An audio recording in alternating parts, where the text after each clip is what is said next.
guys, what's up? Welcome back to my channel. So today's video is going to be, I keep saying everything's a little different, but I think I've finally found the direction of my channel. So I started my channel with focus on makeup and beauty and reviews, and then I realized that really wasn't where my heart was. Over the last 10 months, I've been in serious therapy for my anxiety and my depression because last summer I got some really bad health news that tore me apart. I'm not quite ready to share that story yet because honestly, I'm still working through it, and it's not a story that only affects me, so I don't feel like I have the right to share it just yet. I'm dedicating my channel to mental health, and I'm dedicating my channel to my journey through anxiety and depression, and what I've learned helps and what I've learned hurts. These stories are anecdotal, they are mine, they are in no way, shape, or form perfect, they are in no way, shape, or form going to make anybody's life perfect, but some of the things I learned I wish I knew years ago, and I would have had much better quality of life than I've had the last couple years. Caveat to that, I am not complaining about the life that I've had the last couple years. I am in a wonderful marriage, I'm a homeowner, I have a great job, wonderful education, and I've been blessed so many times. It's just there was a piece missing, and it was happiness. It wasn't there. So I plan to do a video on happiness itself, how I am finding it.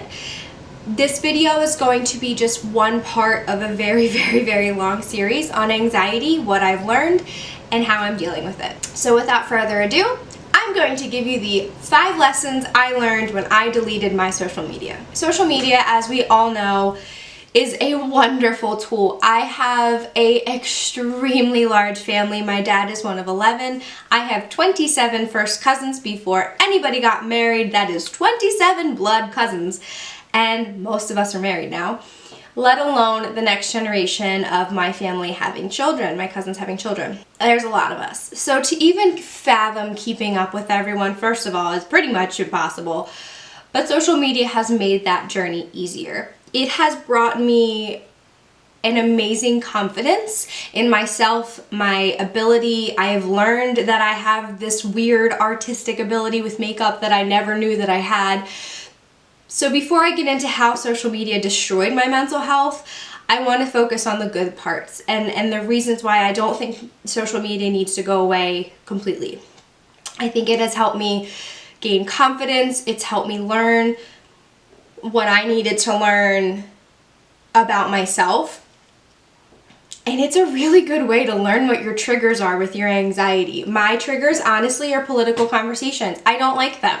I know what I know, I believe what I believe, and I am just someone who, while I am not afraid to listen to an opposing point of view, I'm not going to sit there and have a conversation about it.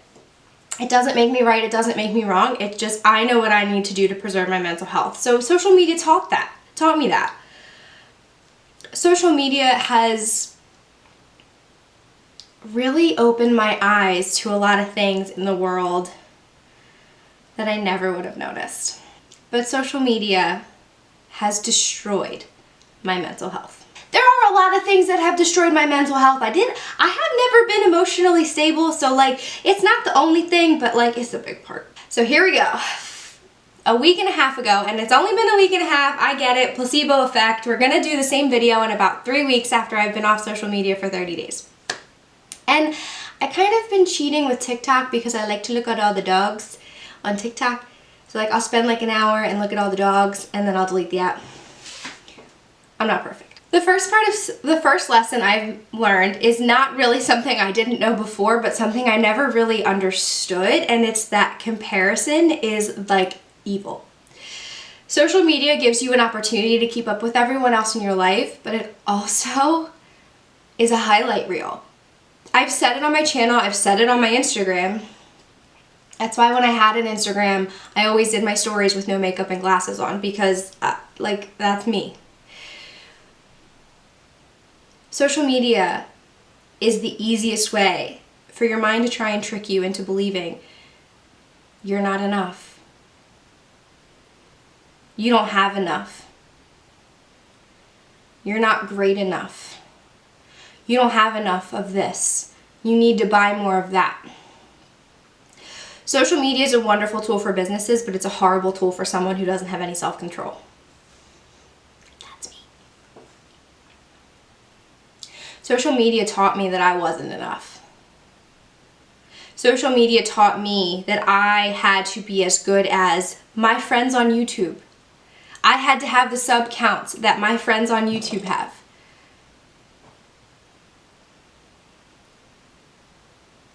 I had to work night after night after night to get a sub count, to get a follower count, to get likes, because my current life wasn't enough.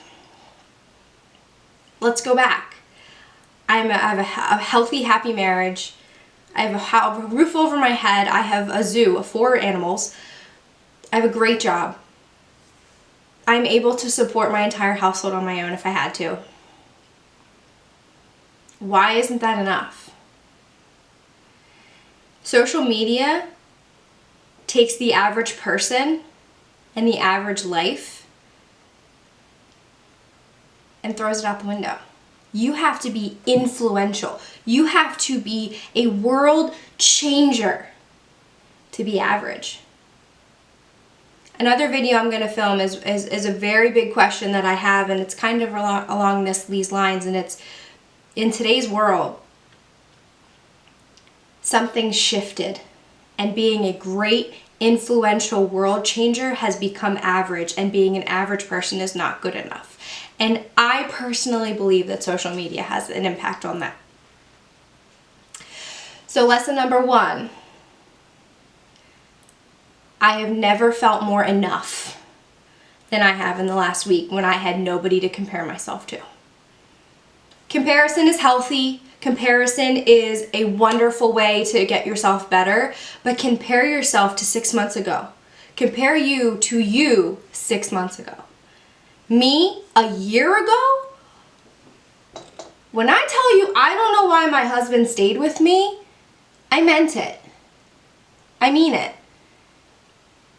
I'm a wonderful person. I'm kind. I'm beautiful. All of these things. I never took initiative to get better until 6 months ago. So comparison is very healthy if you're comparing yourself to yourself. If you're being realistic about it. I am an overweight woman. Social media tells me that's not okay. I have never felt more beautiful and confident in my skin than I have in the last week. Because all I have to look at is myself. Or my friends, who I love, and they love me. So think about that. I'm going to combine 2 lessons. 1 is losing track of time. And 2 is recognizing what you're missing. I don't know how often I watched a movie with my husband like this. I wasn't watching that movie. I wasn't spending time with my husband. I was missing so much. Now, my husband and I do not have children, we have dogs. And it's a weird example, but it's there.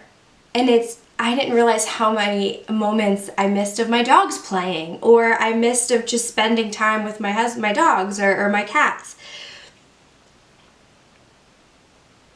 Losing track of time on something that's not social media. Remember, this is not social media. Losing track of time in a book, or losing track of time in a movie, or not knowing what time it is and you look down and it's 11 o'clock at night and you just had a great conversation with the person sitting next to you, is so beautiful. I never had that. I always knew what time it was. In fact, time is a trigger for me. I had to know what time it was. I had to wake up, I had this much time to walk the dogs, and this much time to make coffee, and this much time to do this before I logged on at this time for work. I had that down to the minute. Time is no longer a trigger for me, because odds are I don't even know what time it is right now. It's 10:45 in the morning on Friday. Losing track of time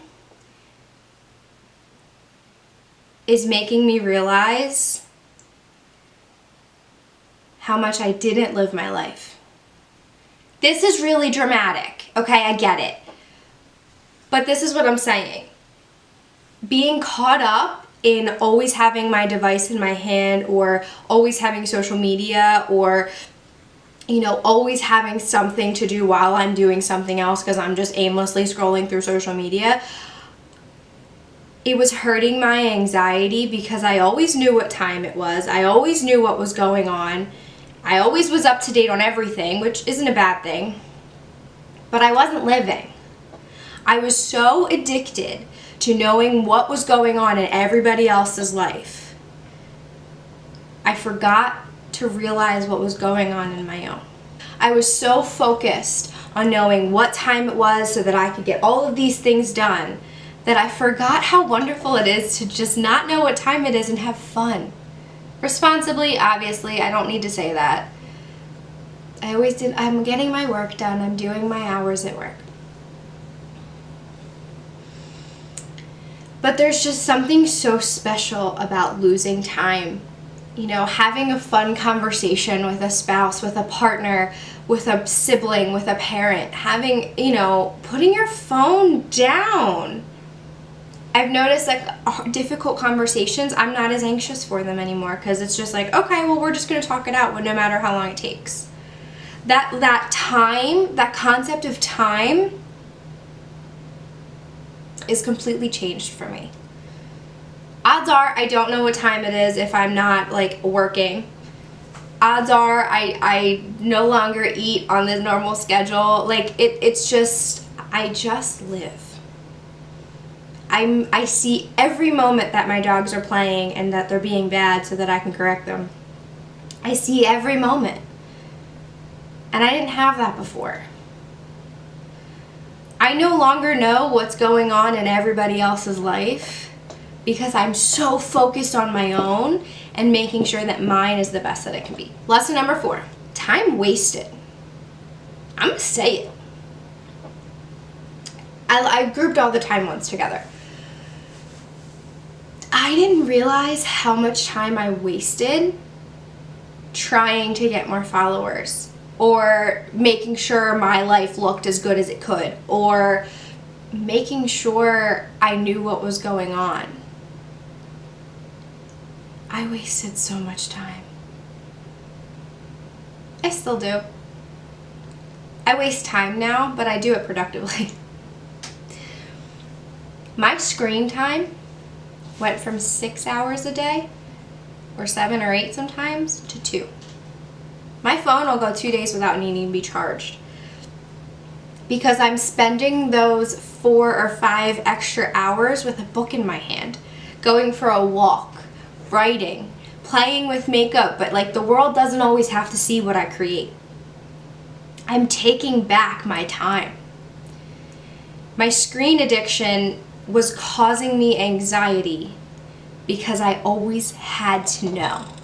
I always had, that became a priority for me, whereas now I can work on the activities that reduce my anxiety.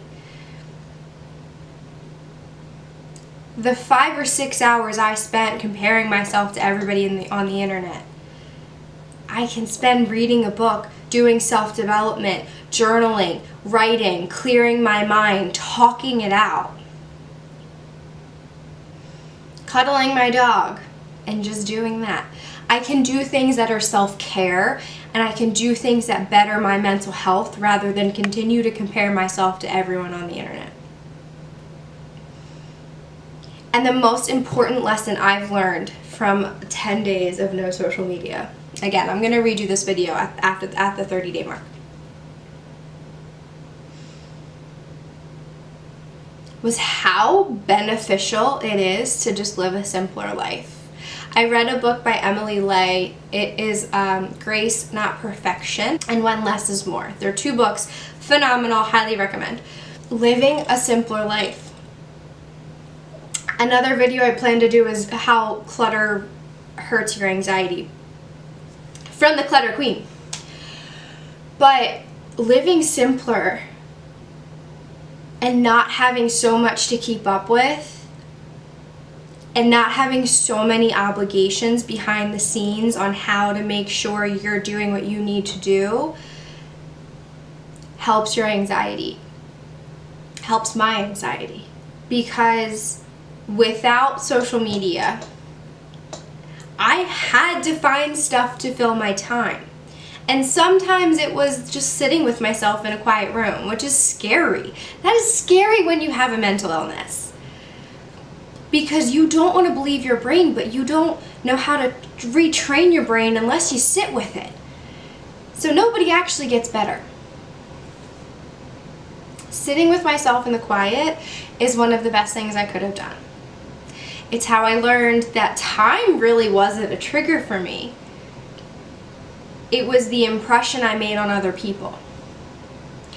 It was how I realized how I viewed my role in my marriage and how that was causing me anxiety. I am a 28-year-old in 2020 who's been married for 3 years and feels compelled to take care of my husband like I'm a housewife.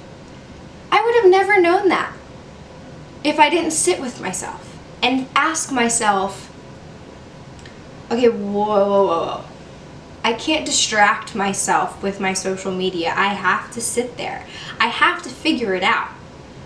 I would have never figured out my deepest triggers if I continued to distract myself with my phone. So this is video number 1 of my new channel. I hope you liked it. I plan to film more of these. These are really tricky for me because I really want to think these through rather than just throw a video up. So I'm going to film and I'm going to upload as I see fit. I'm going to film when I'm ready. This video was something I felt comfortable with. I, again, will do kind of a part 2 and see how I feel 30 days later. But I really hope you enjoyed this. If you are interested to see the direction of my channel, please feel free to subscribe, ring the bell for notifications, because I won't be posting on any social media that I uploaded, so you don't want to miss anything. I thank you so much for your time listening to my story, and I hope you stick around and hear the rest of my journey, and I hope it helps you. Bye, guys.